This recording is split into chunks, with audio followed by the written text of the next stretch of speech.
Hello and welcome to Politics and Prose Bookstore. My name is Olivia Marquis, and I'm a part of the event staff here at Politics and Prose, where we now host in-person and virtual events, along with partnered and supported events, trips, and classes. For a full list of everything confirmed, please go to our website, politics-prose.com. Before we get started today, I'd like to ask you to all please silence your cell phones so as not to disrupt the event. While we've lifted the mask mandate here in the store, you are encouraged to wear a mask throughout the event, and we can provide one for you if you did not bring one. When we get to the time to opening the floor to your questions, we've placed a standing microphone at the end of the aisle to your right there. Please line up at this mic so everyone can hear your question, as we want that question to be heard in our recording of the event. We are both audio and video recording, as well as live streaming today's program, so that you or anyone you know can soon find it at the Politics and Prose YouTube channel. Following the Q&A, we'll have a signing here up at this table, so if you've not already purchased the book, we have many copies behind our registers at the front of the store. We have many copies behind the register at the front of the store. And after the event, for the signing, you will line up at the pillar where the microphone is, and we will come by to ask your name for personalization, so please have your books ready for us. Once the event is complete, we ask that you fold up your chairs and lean them against something sturdy to help us out a bit. So now, without further ado, tonight I'm very excited to welcome Dr. Katie J. Wells and Dr. Kafui Attoh, celebrating the release of Disrupting DC, The Rise of Uber and the Fall of the City. The first city to fight back against Uber, Washington, D.C., was also the first city where such resistance was defeated. It was here that the company created a playbook for how to deal with intransigent regulators and win the realm of local politics. The city already serves as the nation's capital. Now, D.C. is also the blueprint for how Uber conquered cities around the world and explains why so many embrace the company with open arms. Drawing on interviews with gig workers, policymakers, Uber lobbyists, and community organizers, Disrupting D.C. demonstrates that many share the blame for lowering the nation's hopes and dreams for what its cities could be. In a sea of broken transit, underemployment, and racial polarization, Uber offered a lifeline, but at what cost? This is not the story of one company in one city. Instead, Disrupting DC offers a 360 view of urban America in crisis. Uber arrived promising a new future for workers, residents, policymakers, and others. Ultimately, Uber's success and growth was never a sign of urban strength or innovation, but a sign of urban weakness and low expectations about what city politics can achieve. Understanding why Uber rose reveals just how far the rest of us have fallen. Dr. Katie Wells is a postdoctoral fellow at Georgetown University. She studies how tech affects the way we live in cities, and especially how we govern them. She has published findings on data surveillance, labor rights, and public policy in academic journals, and discussed the real-time impacts of her research in 90-plus media stories. She lives in D.C. Dr. Kafui Attoh is an associate professor of urban studies at CUNY School of Labor and Urban Studies. His research interests are in the political economy of cities, the politics of public space, and debates in and around the idea of the right to the city. He is the author of Rights in Transit, Public Transportation and the Right to the City in California's East Bay, as well as numerous articles published in both academic and public venues. Drs. Wells and Attoh will be in conversation with Malcolm Harris. Harris is a freelance writer and the author of Palo Alto, A History of California Capitalism in the World, Shit is Fucked Up, and Bullshit, and Kids These Days. His next book is about progressive political strategies in the climate crisis. He lives in D.C. Please join me in welcoming to Politics and Prose, Dr. Katie Wells, and Dr. Kafui Attoh.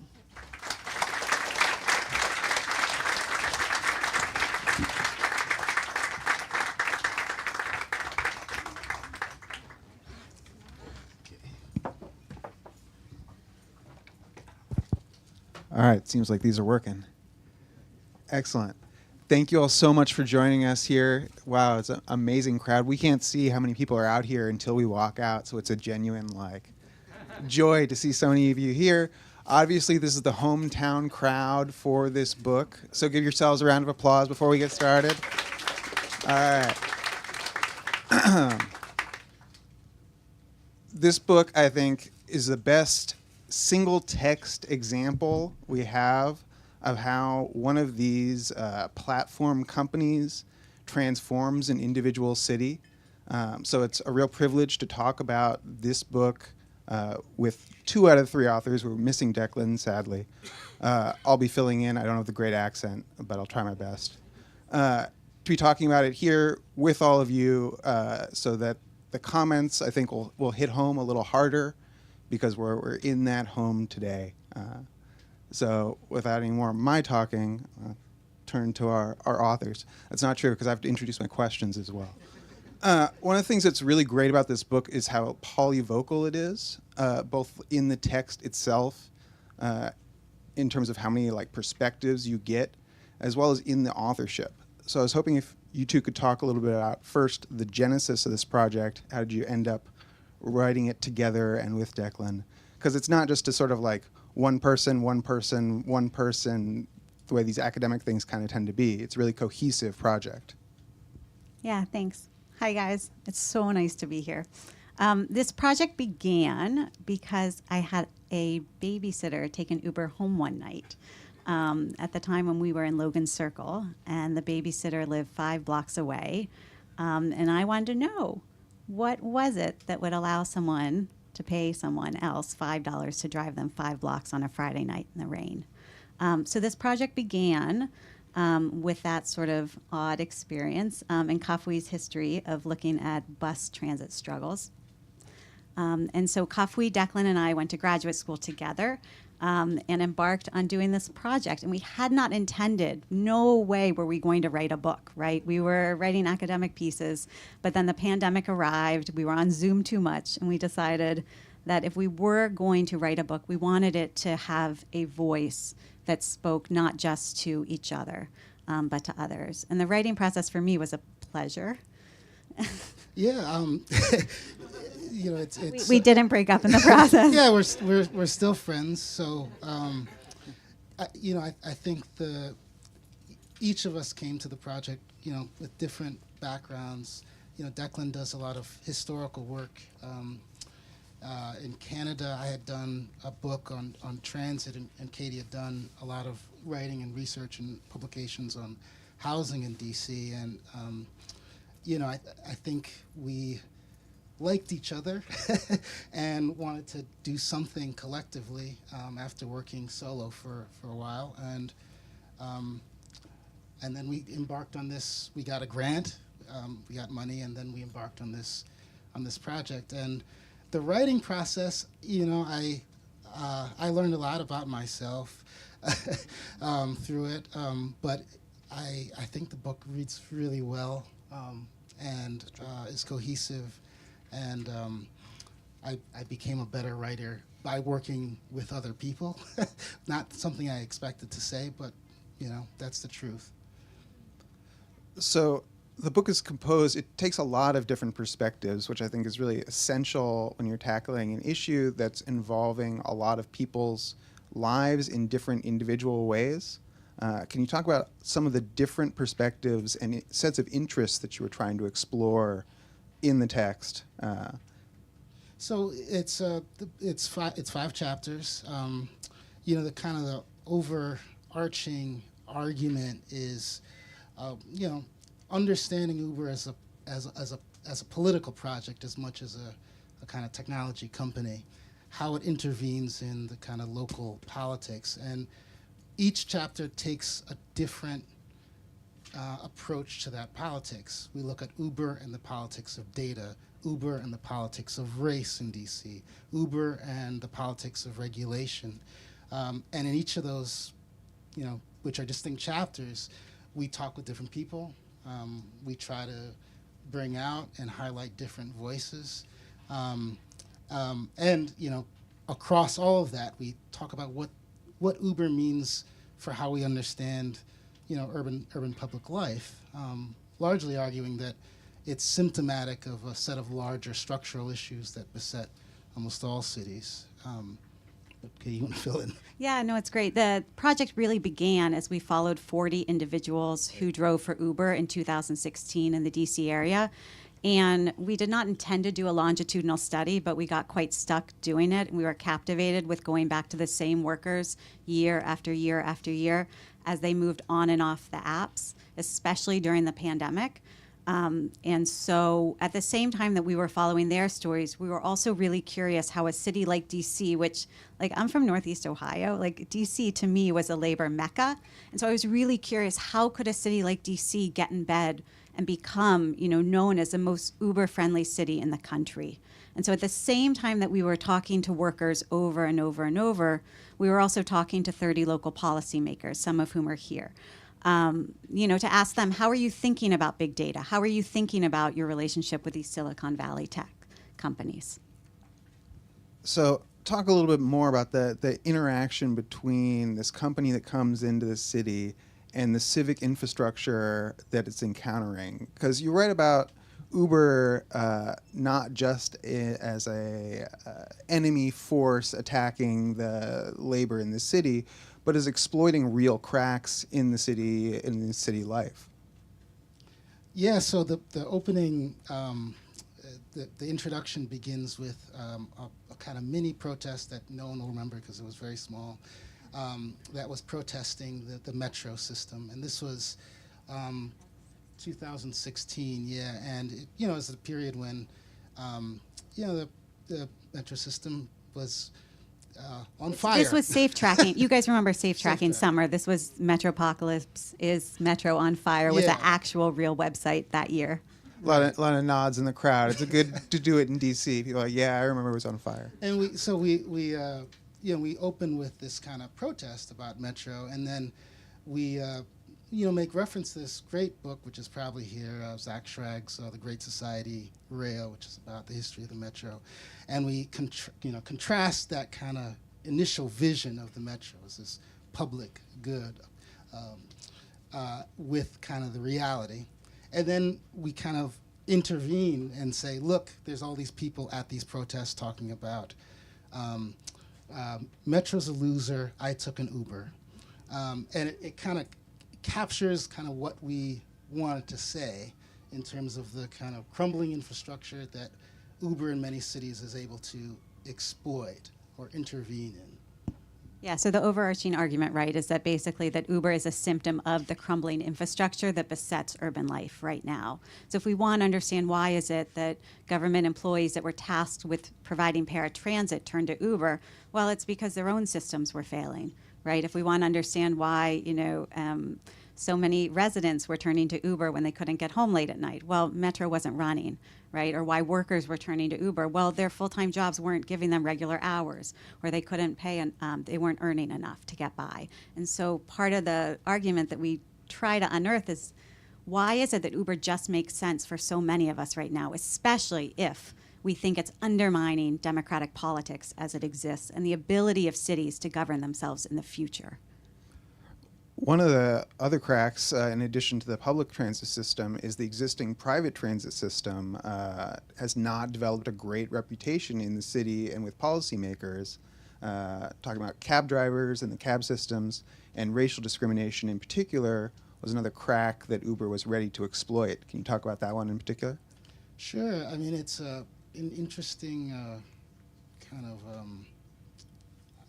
curiosity that, when Uber arrived in DC in 2011, it's the same year that DC stopped becoming a majority black city. And I think what we found talking with people, reading news reports about Uber, is how often issues of race and racial discrimination in the taxi industry emerged and came up in debates about Uber and its regulation. Alongside just broader anxiety over kind of racial shifts in the city. So part of what we try to do in this chapter, which we call Uber Kente, is to kind of explore all the ways in which Uber has kind of mobilized race in DC, but then we show all the ways it's mobilized race in other cities to kind of win over policymakers. But it's mobilized a very narrow, Yeah. a very narrow vision of racial justice. Yeah, totally narrow. And we try to show how narrow it is, but at the same time, how receptive communities and people were to kind of Uber's arrival on those terms. Well, say more about what is that appeal that Uber's making on these racial terms? Yeah, so the beginning of the chapter, we begin with this kind of anecdote. It was Cornell Belcher wrote an op-ed in the Washington Post, about his own experience of racial discrimination in the taxi industry in D.C. And it's a real piece. He's talking about real experiences. As a black man. As a black man. Sorry, that's important for the story. We're a good team. This is the takeaway, okay?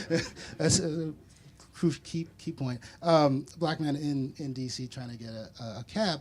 And then it's revealed later on, the Post publishes a kind of correction that's actually Cornell Belcher had done a research study on racial discrimination that had been funded, by Uber, and so part of what we say is, okay, that seems pretty cynical. But then you look at all the comments that emerged that flooded the inboxes of council people in 2012 when kind of debates over regulation really, erupted, and a good chunk of those are about, I can't get a cab to go here. They won't pick me up. And Uber does pick me up, right? Mm-hmm. And so, part of the chapter is a complicated one because it's both, pointing to the sort of cynicism that, Uber deploys, but also the real experiences of people, in of DC. Hailing while black. Yeah, hailing right, while that it is an issue, and Uber offered this very narrow solution, right? But it's one that only took into consideration consumer choice, not one that took into what we argue is a broader vision of racial justice that would think about the majority black workforce that, is being exploited. From the policymaker standpoint, can you talk a little bit about how Uber appealed to them as a sort of ready-made solution to these problems, and the way that maybe platform companies in general suggest themselves to policymakers in need of solutions to real problems? Yeah, no one wants to be a dinosaur, right? And Uber came in and basically convinced, understandably, policymakers that if they were going to stop Uber, they were standing in the way of progress, that innovation is going to save us all. And maybe we believe that, right? We all have iPhones now. Innovation is going to save some of us. But the problem was that I think that policymakers overlooked some other very real options in getting in bed with Uber, and that we are now a decade later still paying the price. And I think there's a phrase we use over and over again in the book, which is, just let Uber do it. Mm-hmm. And part of what I think we try to be as fair to policymakers as we possibly can, because part of what we lay out are all the constraints that policymakers face, or all the constraints that legislators or council people face, given kind of broader structural issues that limit what cities can and can't do, and that it compelled them to promote economic development above everything else. Right, and we can look at what's happened. Have you guys seen what's happened in Minnesota this summer around the gig economy? So that's sort of an interesting issue where I'm seeing a few heads that are nodding. So in Minnesota, the state legislature? Yeah. Adopted a bill to say we're going to give Uber drivers and gig workers a minimum wage, the right to a minimum wage, like a decent labor law. And the governor of Minnesota used his first veto in 5 years against this, even though he is a pro-labor governor, right? And the reason that he did this, and he undermined the ability of gig workers in that state to earn minimum wage in the future, is because he was afraid, he was convinced by arguments that if Uber and Lyft pull out of the state, who else is going to offer rural areas with transit services for disabled and elderly residents?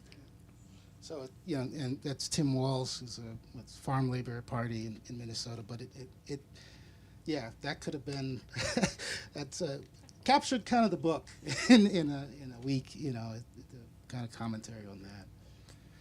Now, from Uber's perspective, can you talk a little bit about how they come in and their strategy when they're approaching policymakers, and how they use DC to really develop that strategy, which I think they're pretty well known for. They certainly are, I can say from my research, we're one of the leaders in this sort of urban reclaiming for the platform economy.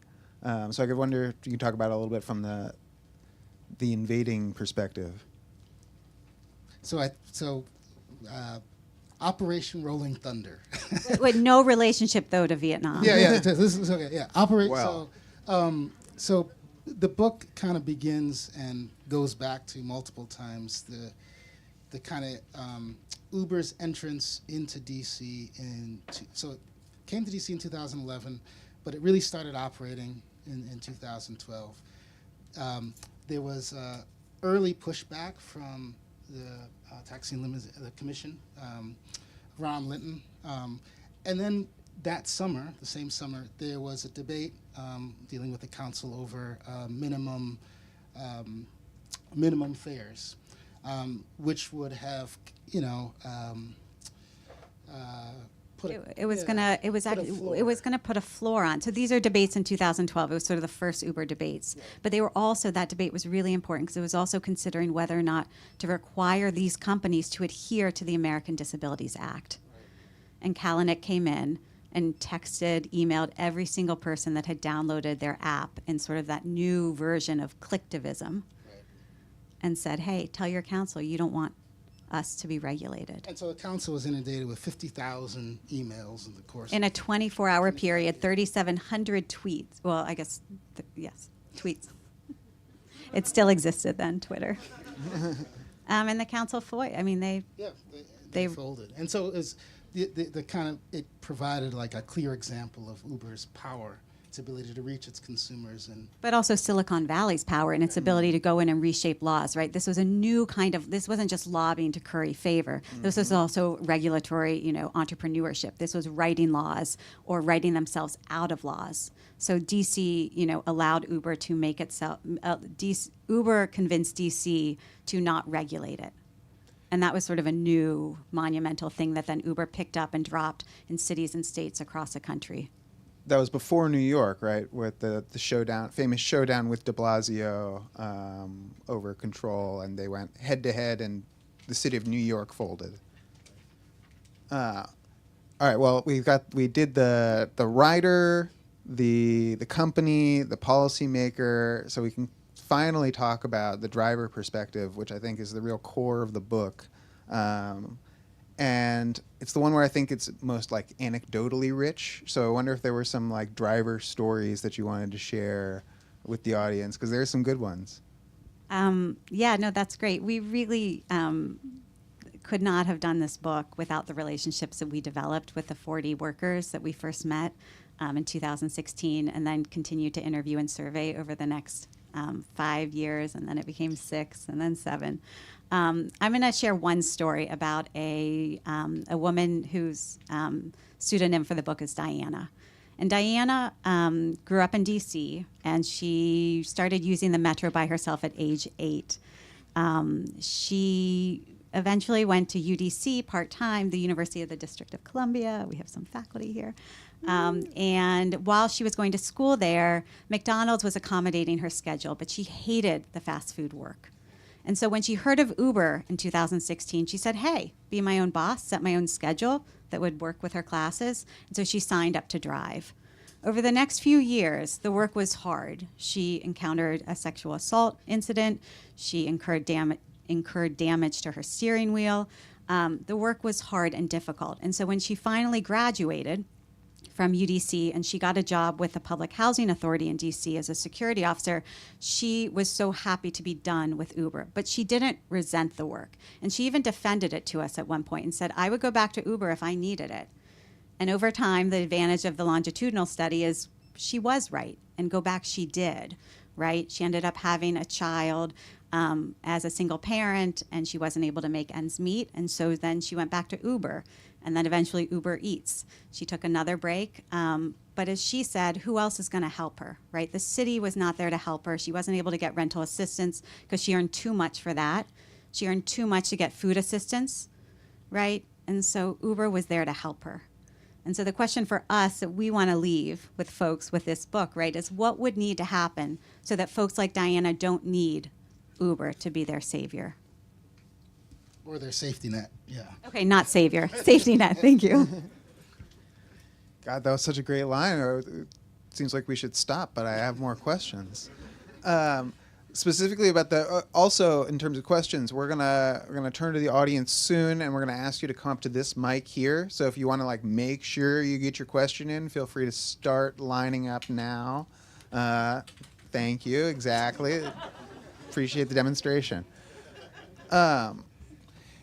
In terms of the use of the app specifically by drivers, can you talk a little bit about how their workplace activity, their day-to-day choices, or minute-to-minute choices even, were managed by the app, and then also how they went then to manage the app back and how they were able to like fight back against the surveillance that's put on them?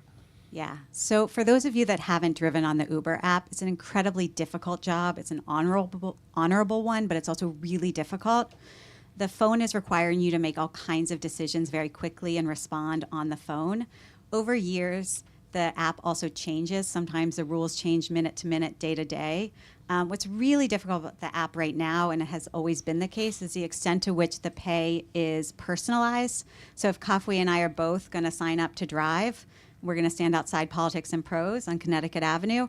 I might get a job offer for $4. The exact same job Kafui is going to get for $17 because they realize that I'm pretty cheap and I'm willing to take any ride that comes, whereas Kafui is a cherry picker. Standards, yeah. And so the old adage of equal pay for equal work goes right out the window. What this does is it pits workers against each other. And so workers, in the course of the work that is isolating in all kinds of ways, right, that they're not able to see that they are constantly being gamed, right? One of the hard things, two things I would say that are really surprising about this work for us was in the first round of interviews we did, 78% of the workers said to us they had never had a meal or a drink with another Uber driver. Okay, they don't know the other folks. And so we think as a result of that, over time, a lot of the workers we talked to internalized any setbacks they had on the app as indications of their own character failures, right? Oh, I just wasn't smart enough to make it work, as opposed to, this system is set up to screw me. That's true. We also think the app is taking upwards of 182 data points per minute, and we don't know where that data goes or what it does, but we believe it does affect the app's decisions about how to schedule you in the future. On the flip side, can you talk a little bit about then how workers then make use of the app themselves, maybe in trying to make the best of their situation, no matter what the app would make of them? Yeah, so there have been some attempts in the DC area, and there currently is one right now with ACE Collective coming out of New Virginia Majority to organize Uber drivers. It's an incredibly difficult project. It's one that also existed early in 2019 in the DC area for a while. One of the places where folks are able to counteract the isolating nature of the workplace is at the DCA airport in the waiting lot, because it's like that bottleneck, right? If you think of like the Panama Canal as a place where the ships get stuck, right? Uber drivers get stuck at the DC airport waiting for flights to come in. One thing that was positive in 2019 is that some workers were able to work together collectively to manipulate a surge or an artificial raising of their wages. Unfortunately, that got shut down then. Yeah, there's a lot of these, each of the chapters, some of the chapters we wrote for the book, but others are adapted from other, academic papers. And that particular chapter was adapted from a paper called Just in Place Work. It's really good. But if you can't access the online, Oh behind my God, the paywall, just email us. get the book. Or email us. Or We'll email give you us, the yeah. article. All right, well, it looks like we've definitely got some people waiting to ask questions, so I'm just going to ask one more before we get to them, which is, on the off chance there were policymakers in this room, what's a takeaway that you would want them to take away from, if they don't get through the whole book, let's say, but they came and saw you speak, what would be the one takeaway you'd want them to have? I mean, I'll go through a list. Okay, data sharing. We have to get some data. The world is literally on fire, and we're allowing unknown numbers of gas-powered vehicles to go across the city. We know that they are empty 40 to 60% of the time. How on earth are we building sustainable places if we don't even have data about where these vehicles are and what their costs are to congestion, to idling, let alone questions about how many of the workforce, members of the workforce, are on public assistance, which we know is happening in the DC area. Those are immediate. I think the questions. labor issue, I mean, I would encourage, I think the efforts, especially in Minnesota, by groups to demand wage minimums, and then fights over the kind of classification as employees is important. Although at the municipal level, it's unclear how far you can go with that.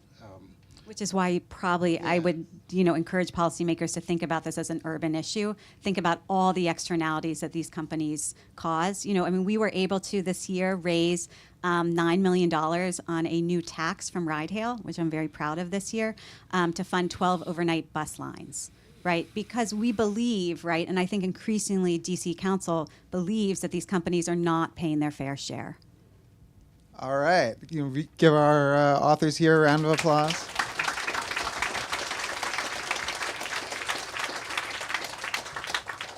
Okay, and again, if you've got a question, feel free to get in line. We'll see how many we can get through. We see the use of autonomous taxis starting up in cities like San Francisco and soon other cities across the country. And this could be a good thing because there's zero discrimination. But on the other hand, there's a lot of job elimination, including for minorities. Yeah, so we cover a little bit of the question of AVs in the last chapter of the book. Chapter 4. What is it? Flying cars and other urban legends, we call it. And I'll explain. I love that title. Part of it is that we're not, we're not sure the degree to which autonomous vehicle. Have you been following the whole San Francisco, issue with these autonomous cars like getting demobilized by traffic cones But wet pavement also this week. Wet pavement or child in the road. Yeah, just so we're not sure the kind of the plausibility of it. Although who knows? What we do know is that for at least Uber, it does, or Uber and other companies, because Uber has It sold off its AVs. Its autonomous vehicle unit, does play a role in kind of raising expectations for people and generating investor money. So I think it's and lowering fares too. Yeah, lowering fares and labor discipline, all sorts of things. Yeah, and so the argument that we make in this book about AVs is that regardless of whether AVs arrive, they have already done a decade's worth of ideological work to convince folks that we should make way for this other future, as opposed to saying, maybe we need more public transit. Maybe, again, even electric vehicle AVs are not going to address some of the needs that our city has. And it's one of these things that came up like in interviews we did with drivers like early on constantly, which is, I don't know that I don't know how long this job is going to exist, right? So why is it worth fighting for, or fighting for better conditions? And that's kind of where we started. Thank you.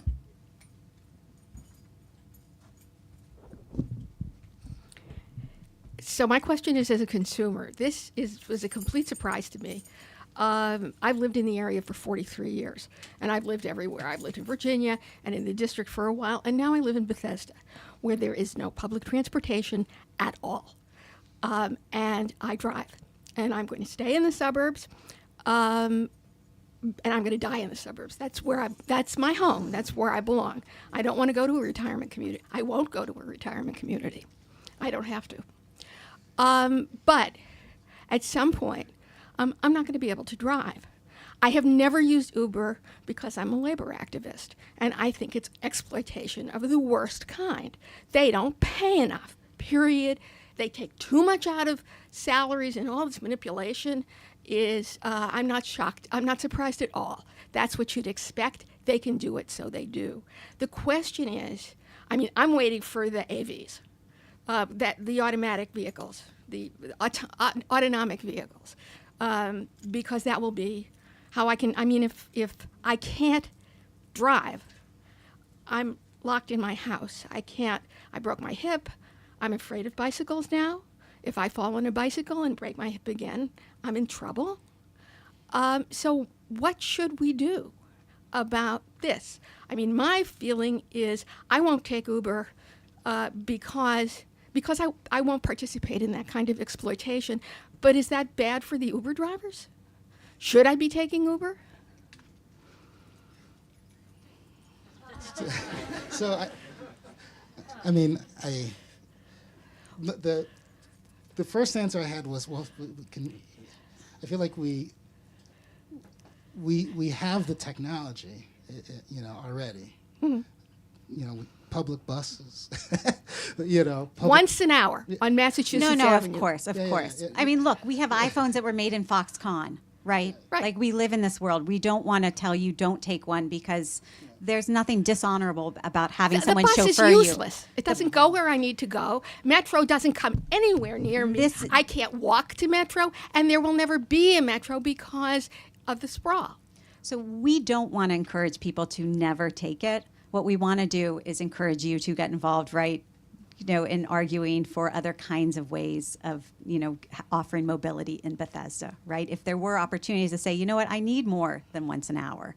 But That's this not is going to happen. It doesn't No. make economic sense. We're all spread out, Right. Right. Yeah. So I think that this is a challenge. and they're not going to rebuild Bethesda and make it into tall apartment houses. So there are cab systems that do offer regulated, transit systems. Yeah, I've used that. They're terrible. No, I appreciate. Look, this But is I a real won't. worry. But I won't do Uber. I'll just keep driving Well, as long as I can.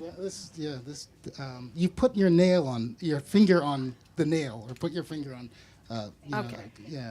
one of the things that we try to, the tensions that we try to pull out in the book.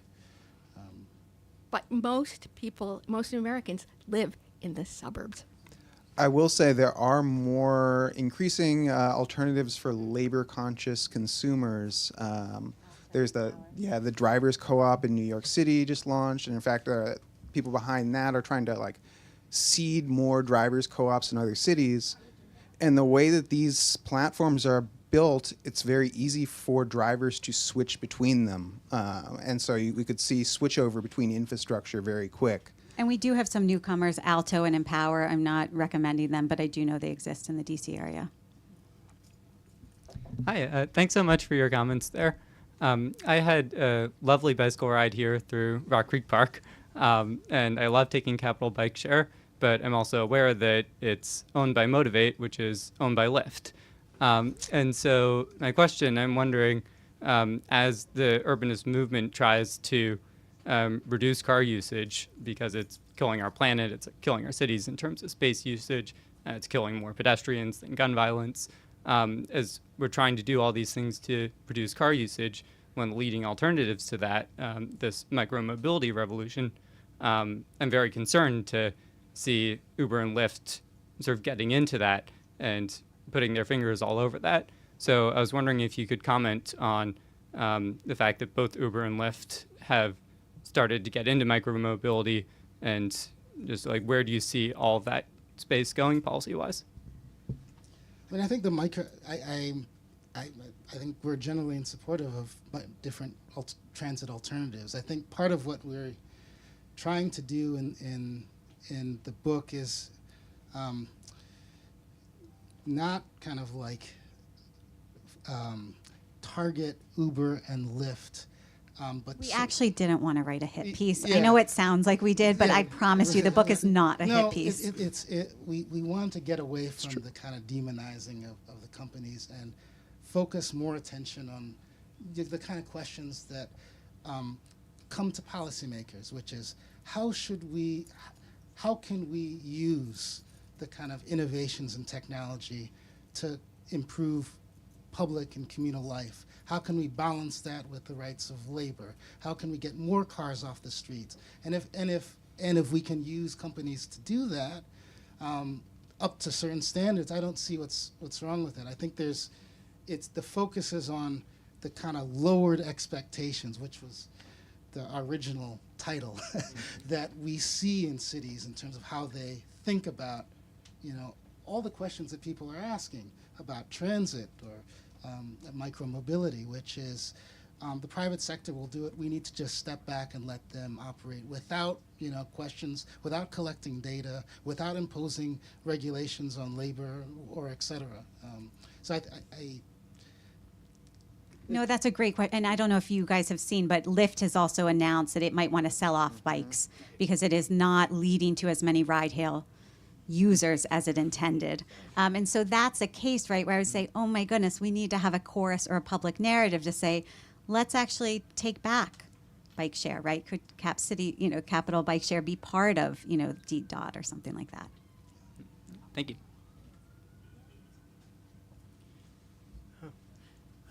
Thank you very much. One of the points that I've seen emphasized in your book is that Uber is seen, rideshare companies in general are seen as a low cost option or a zero cost option for cities.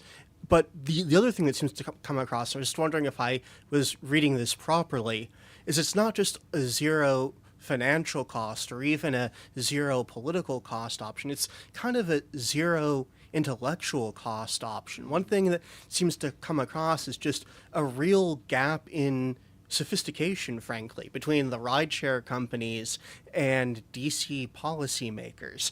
And obviously, I suppose part of the solution to that is writing books like this one. But beyond that, can you speak to why, DC attracts ambitious people. One should think there would be a greater degree of sophistication in local government. Why don't we see that? Sorry, I don't mean to. Sorry, that's kind of a comfortable question, but if you can speak to that, thank you. Oh, no, I live here. Sorry. Yes. I appreciate your comment. I think we're moving in the right way. I think there's room to rethink. I hope that we are not looking 10 years from now back and asking the same questions and thinking we're in the same spot. Thank you. Thank you. I'll give him more of an answer than that. Come on. There's a good question. One of the things that he pointed out, which I think is it's a great point, is that in the introduction to the book, we have this long quote from David Plouffe, Who was Obama's guy. Yeah, who was in the early Obama administration, and he's become a kind of counsel or advisor to Uber, and Senior strategic advisor. Senior, and part of what the quote we pull out is that he makes the sale to cities on exactly those grounds, which is unlike a factory or a kind of stadium. We're not asking. Uber is not asking for massive tax breaks or they're not asking for subsidies. All they're asking for is for you to allow them to operate in your city. And so there's no costs. Of course, what we say is there's tremendous costs. And I think you said it exactly right. There's ideological costs. There's infrastructure costs, just more cars on the road. And there's deeply political costs. So I appreciate the question. I'm just going to avoid the second part of it, which is, how do we, why is it so crappy? It's really hard to govern a place, right, with strangers on contested land. And I think that a lot of the policymakers that we quote in the book and followed, they wanted to do good. I think most of them were not cynical. They really believed that maybe this would work out, right? And because, I think many of them, like us, are empiricists, until they had data that showed otherwise, it was really hard to know what was happening. But now we're saying, okay, the bill's come due. It's been a decade. Let's reevaluate. And I think a lot of places are. We can look at Minnesota. There's also going to be a battle playing out in Massachusetts later this year. Uber is working on a ballot initiative there to, circumvent? Preempt any local entities from regulating it, right? It's moved on to the state, sort of in a copycat Prop 22. So these battles are happening. I think they're happening because there are legislators and city residents that are saying, you know what, this isn't the way we should live. I think we got time, so I just want to ask a quick follow-up because I thought that was a very interesting question. Because we also see a sort of losing of expertise among drivers as a result of the sort of plug-and-play attitude of the platforms themselves. So I wonder if it's not, we don't need to just bash the local politicians, but I wonder if it's the plug-and-play approach of these platforms in general that reduce the necessity for expertise, not just policy making, but like knowing where the roads are.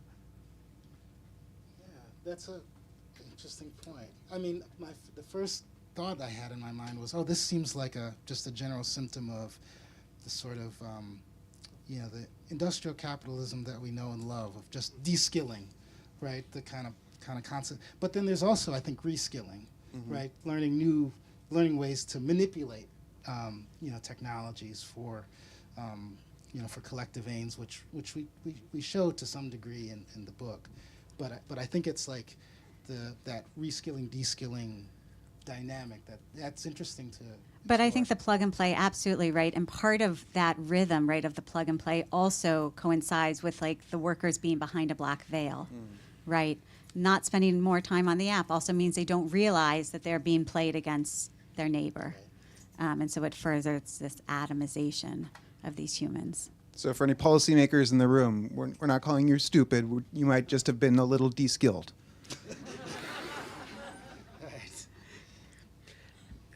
Thank you, folks, again for coming to speak with us today. And I was wondering, I know you folks focused mainly on the impact of Uber on DC, but I was wondering if in your folks' studies, if you found that Uber and Lyft and these kinds of ride-hailing services are still traditionally unprofitable in the sense that they don't make money from their actual ride-hailing efforts. It's all the capital that gets pumped in. Is that still the case? So it's interesting you asked that. Okay, if you asked me that 2 months ago, I would have said, absolutely. It's been 10 years. Uber has lost, what, $31 billion? Okay, SoftBank, Saudi money, okay, mostly. What? A lot, yes. Yes. However, they did report in the August quarter, the first time ever, Uber did report what do you call it, a gap? What's that called? The General accounting practices. that thing, okay? However, there's a fabulous critic, if you want to get into the nitty gritty, named Hubert Horan, Horan, who's been writing about this company for 10 years and claims, and I don't know because I'm not a business expert, that it's not a real profit that it's turned, that in fact it is evidence of selling off of depreciating assets as well as doing some advertising.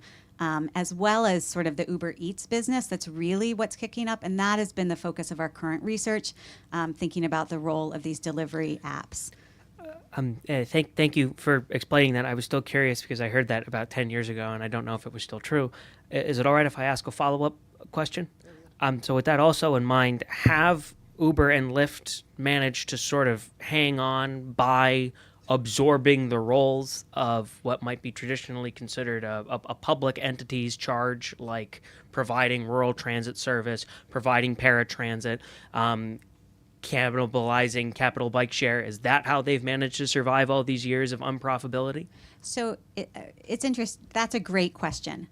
My initial response is I don't think that's how they've survived financially. However, politically, and this will go back to the other question, I think they have gained tremendous goodwill, right, and political power by doing those services. One of the things that surprised us in the course of some recent research is that, do you guys know Bread for the City?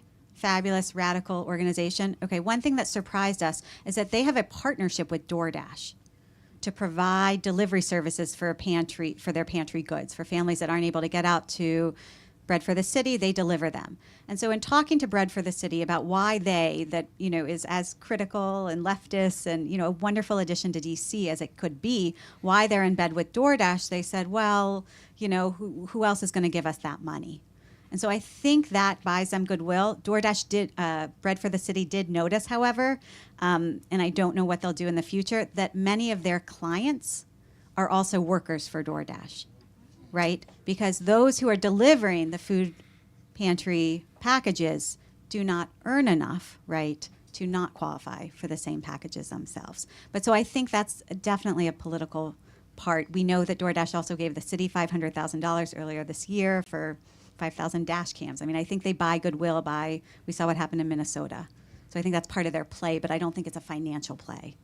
And I think, you know, when they became a public company and they had to release all these disclosures, they did identify public transit as a competitor, and that I thought that was very revelatory. But yeah. Understood. Thank you so much. Good evening. Thank you for helping push back or being one of the sparks on our digital and platform overlords. Appreciate it. You mentioned the point of cooperative in New York. However, I'm hoping, and I'm a believer of we all should own the platform where we spend our money and where we make our money. Both pieces. I want to be part of the platform and of the Uber and get money back because I use it.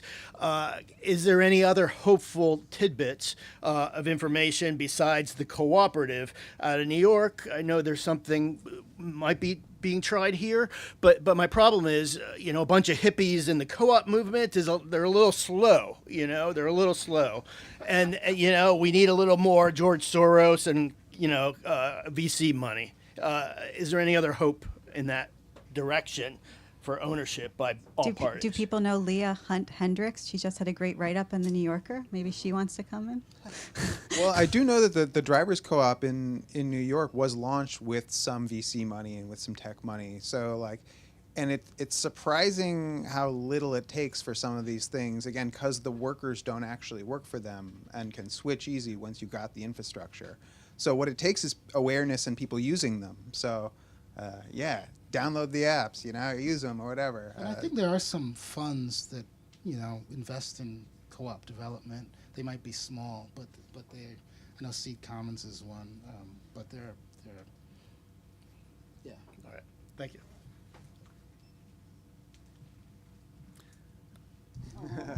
Try your best. Yeah, sorry. Sort of the Uber self-regulation process always felt to me like an extension of the sort of social media self-regulation process, and then most recently with the pandemic and the Uber Eats, DoorDash, et cetera, DoorDash being sort of its own entity and relationships. That's now effectively 3 major times in a row where big tech argues successfully for self-regulation. With DC's sort of notorious issues with its local governance, do you see DC being a viable place to combat that on a local level? Obviously, that's a multi-front battle, but what are your thoughts on that, I suppose? No, it's a great question. And can I put a plug in for Malcolm's book with this question? They've got it behind the counter. They do. Palo Alto is a new national bestseller. But in reading Malcolm's book, right, I was actually heartened to know that the same situation of self-regulation that we see with social media, with delivery and ride hail is nothing new. Do you want to? Oh, no, you finish. No, but I mean, but Malcolm's story about the railroads in California, but also about Silicon Valley's actual beginnings with silicon chips, right? This is the way it always worked. Do I believe that DC can forge a different future? Absolutely. We wouldn't have written the book if we didn't think so. Is it going to be hard? Sure. Yeah, Thank you no, for that it's question. a- I mean, and I think we can jump scales to also think about the federal debates about what's it called, 203. What's the number? I don't know. You 230. What's the? 30. Somebody knows something. it here.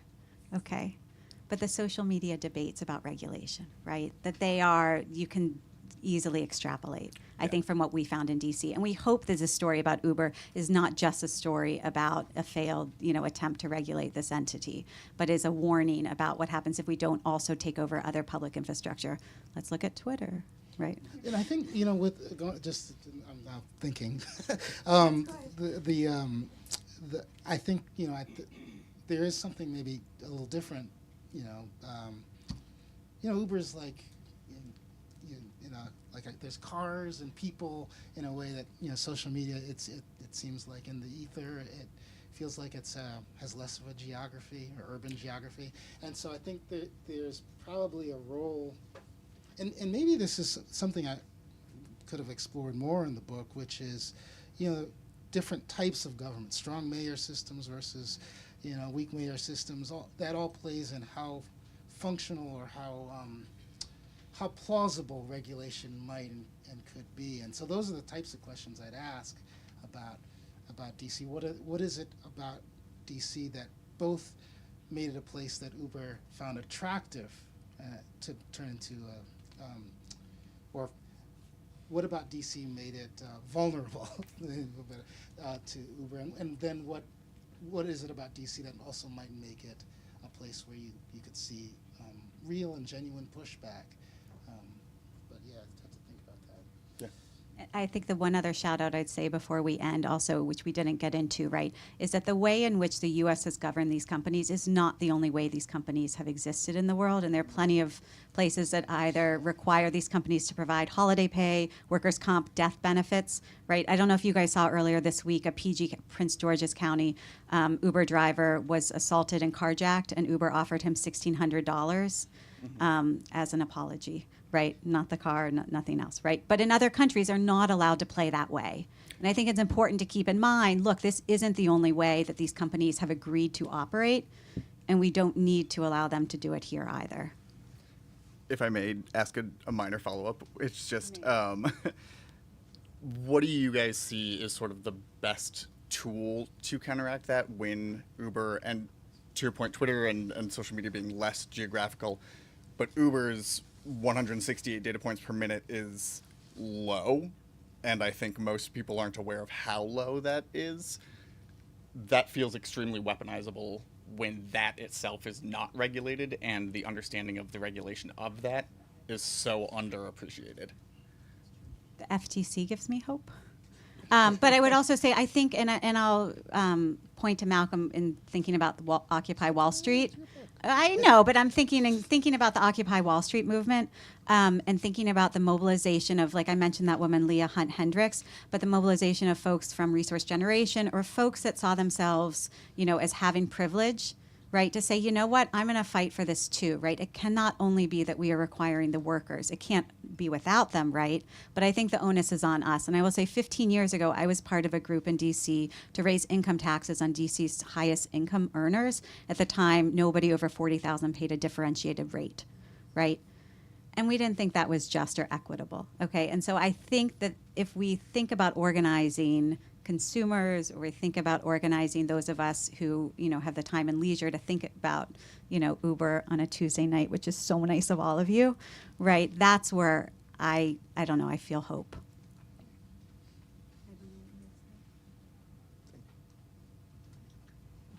Thank you. Hi. I have more of a social kind of question. How do you talk to your friends about this when they don't care and they prioritize convenience?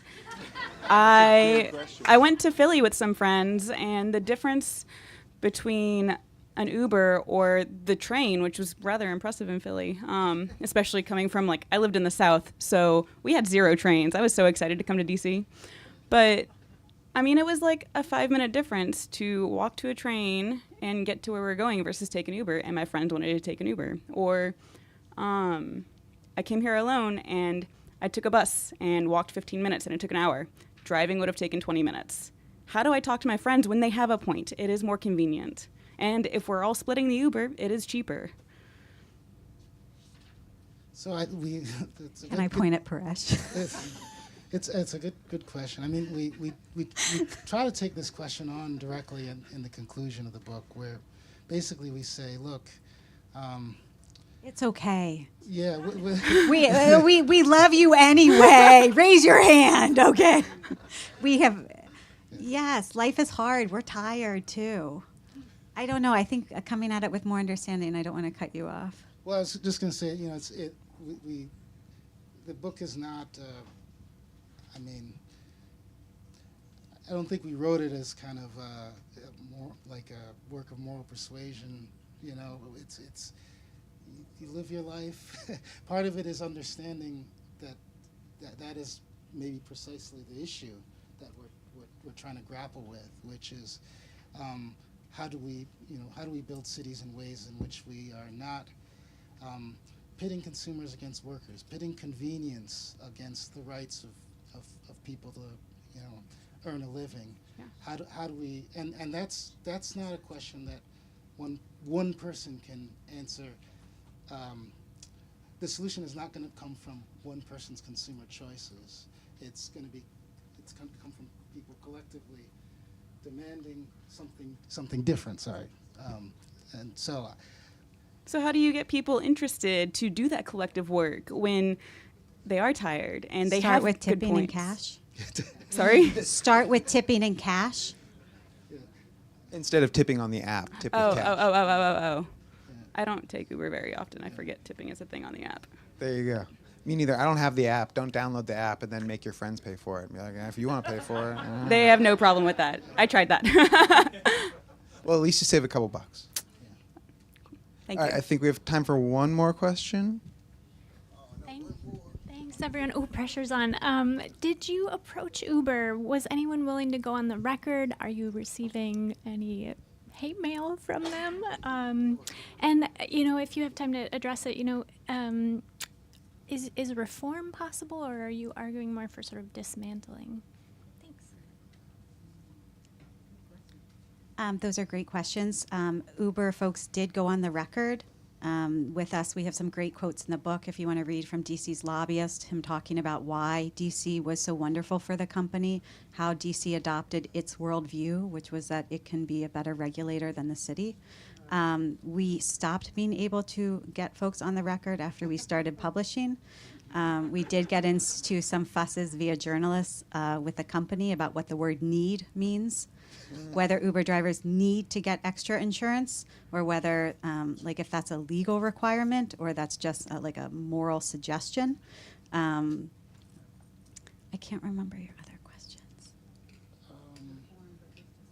Reform versus dismantling. Do you want to take that, Kafui? You can do it.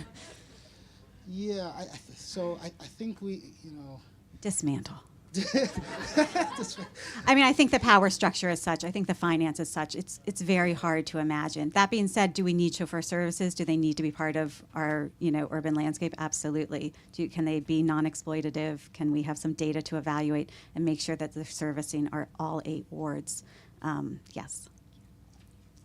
Yeah, I would just add that part of the, I think before we dismantle or reform, it's kind of just understanding how we got here, and I think that's at least what the book, I can attest, does well. I think the question of where we go from here, we try to address and give examples of places where there are fights, but it's really kind of trying to understand how we got to this place, how Uber became a social safety net for many people, and why that's bad, and then where we go from here. All right, I'm sorry, I got to cut it off because we got to give them time to sign books. Can we give our authors a round of applause? Thank you so much for coming out. Can't have the boss speak. Sorry. If you get in line to sign books, maybe you can ask a question then.